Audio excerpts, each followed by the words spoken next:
আমরা যত বেশি খাবার খেয়ে থাকি না কেন, একটা জিনিস যদি আমাদের খাবারের মধ্যে না থাকে তাহলে সেই খাবার খাওয়ার কোনো রকম ফায়দা হয় না। তো সেই জিনিসটা কি? এই জিনিসটা হচ্ছে আমরা সাধারণ বাংলায় বলে থাকি হচ্ছে পুষ্টি। তো এই পুষ্টি ওয়ার্ডটা বলতে কী বোঝায়? এই পুষ্টি ওয়ার্ডটা বলতে সাধারণত বোঝায় হচ্ছে আমাদের ভিটামিনস এবং খনিজ মৌলকে।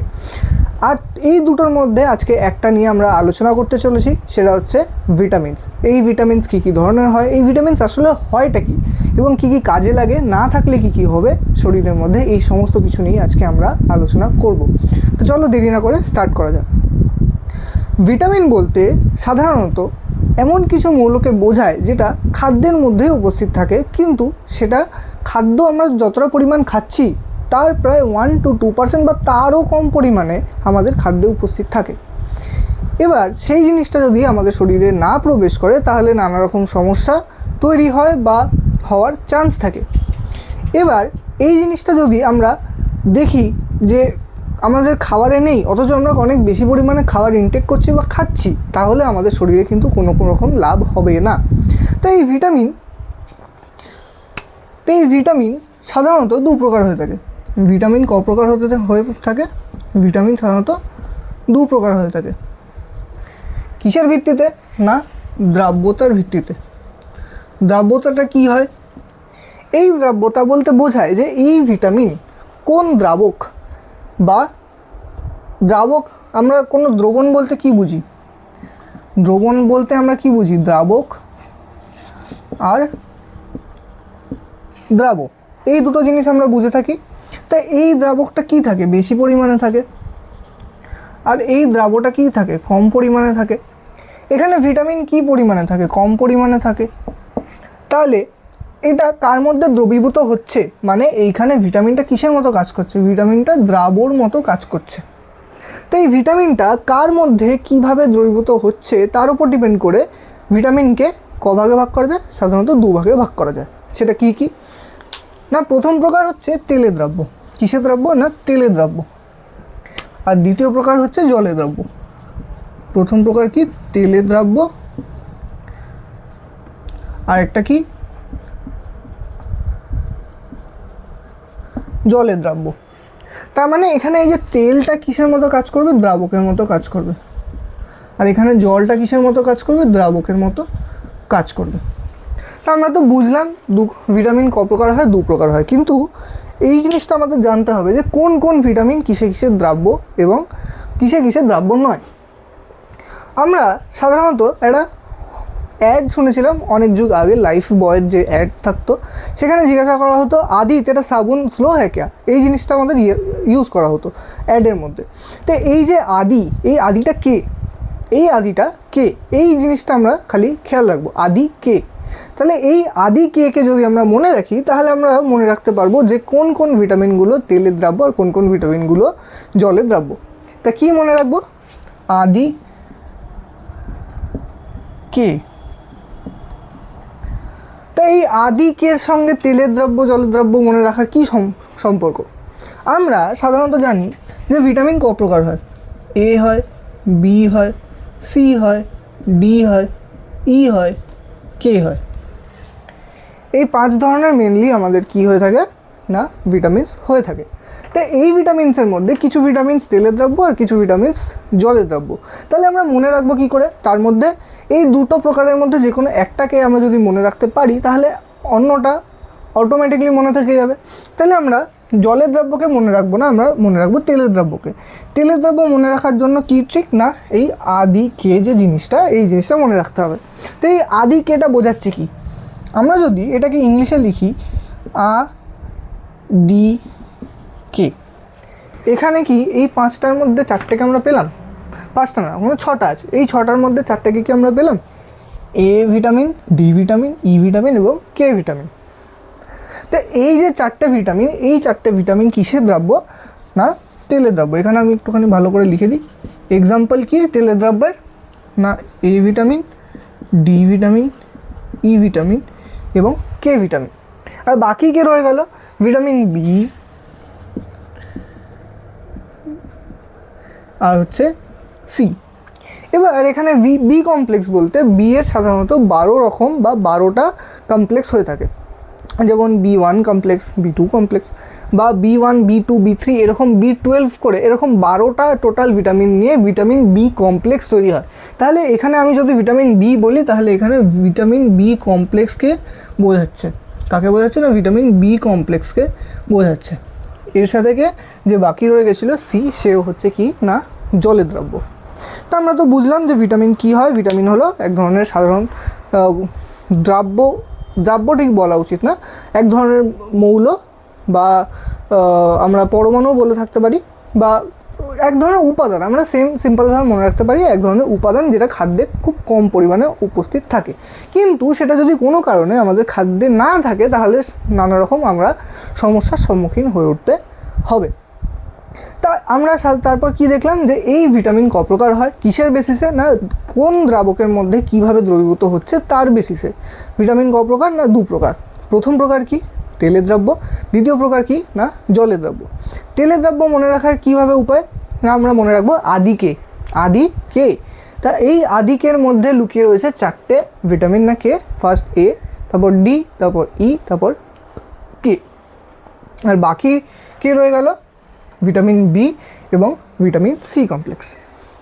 এরপর আমরা দেখব, আচ্ছা এই ভিটামিন আমরা কাকে বলে, ক প্রকার দেখলাম। এবারে বৈশিষ্ট্যগুলো দেখব। বৈশিষ্ট্য কি? প্রথম পরিমাণ আমরা কি বললাম? প্রথম কম পরিমাণে থাকে।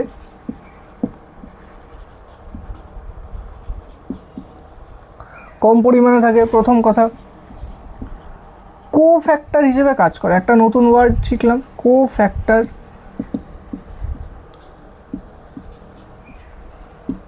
হিসেবে থাকে। কোফ্যাক্টর কি জিনিস? কোফ্যাক্টর হচ্ছে এমন এক ধরনের মৌল বা উপাদান যেটা সাধারণত এনজাইমের সঙ্গে কাজ করে। তো এনজাইমের সঙ্গে কী কাজ করে? আমরা জানি যে এনজাইম কি করে। এনজাইম মানে কি? উৎসেচক কি করে? যে কোনো একটা জিনিসের সঙ্গে বাইন্ড করলো যার সাথে ওর কাজ করার কথা, যার সাথে ও শুধুমাত্র কাজ করতে পারবে।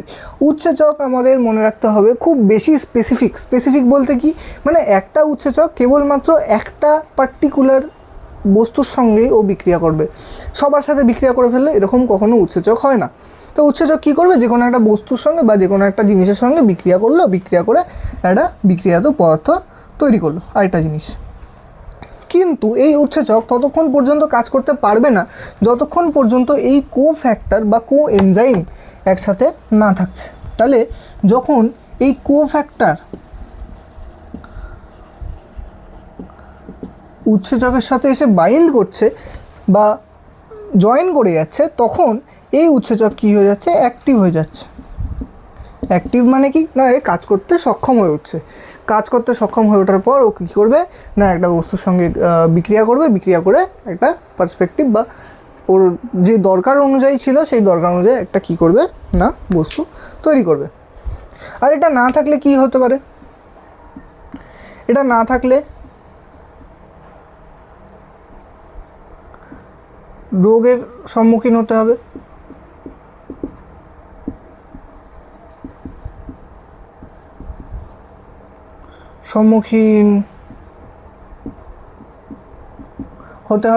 তাই এই তিনটে বৈশিষ্ট্য মেন বা একদম সিম্পল, আমরা যদি এই তিনটে বৈশিষ্ট্য মনে রাখি তাহলে আমরা অনায়াসেই কোয়েশ্চেন অ্যাটেন্ড করতে পারবো। তা আমরা শিখে নিলাম কি ভিটামিন কাকে বলে, ক প্রকার হয়, কি হয়, বৈশিষ্ট্য কি। এরপর একটা জিনিস বাকি থেকে যায়, সেটা হচ্ছে কি না এই ভিটামিন না থাকলে কি হবে।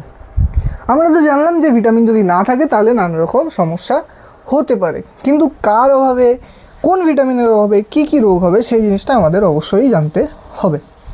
তা আমরা এবার দেখে নিই যে কার অভাবে কি রোগ হয়।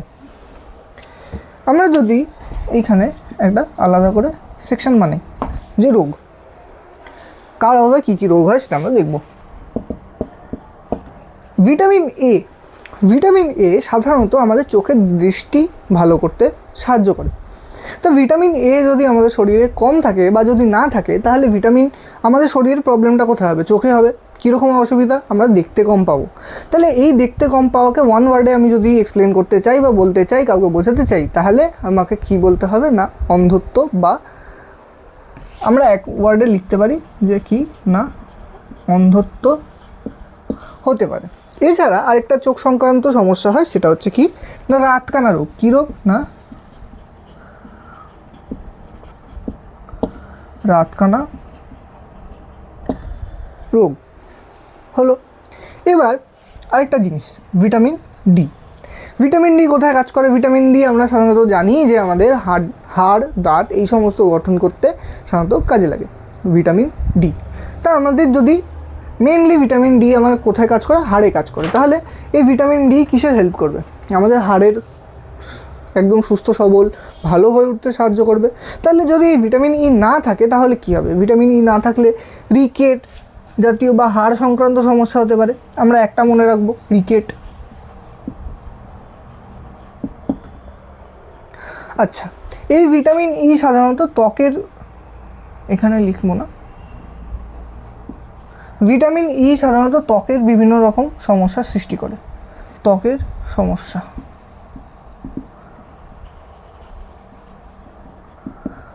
স্কিন বেশি ড্রাই হয়ে যায়, রুক্ষ হয়ে যায়, এই ধরনের নানা রকম স্কিন জাতীয় সমস্যাগুলো আমাদের দেখতে হয়।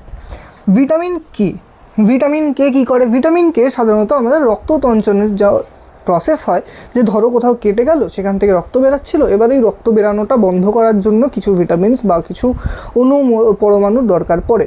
এই জিনিসটা আমরা পরে পড়ব। তাই এই যে রক্ত তঞ্চনের যে প্রসেস বা রক্ত জমাট বাঁধার যে প্রসেস, তাতে বিশেষভাবে হেল্প করে এই ভিটামিন কে। তাই ভিটামিন কে যদি না থাকে তাহলে সাধারণভাবে রক্ত তঞ্চনের সমস্যা হবে। তাহলে কি হবে? রক্ত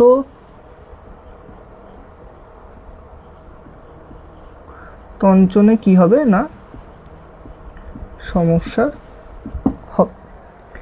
আচ্ছা, এবার vitamin B complex. Vitamin B complex সাধারণত আমাদের স্কিনের ভিতর, বা মেনলি আমি যদি মনে রাখি তাহলে আমাদের চামড়ার যে বিভিন্ন ধরনের সমস্যা, যেটা ভিটামিন ইও করে থাকে, এই ধরনের কিছু সমস্যার সৃষ্টি করে যদি কম থাকে। তাহলে ভিটামিন বি এর জন্য রোগ হয় কি না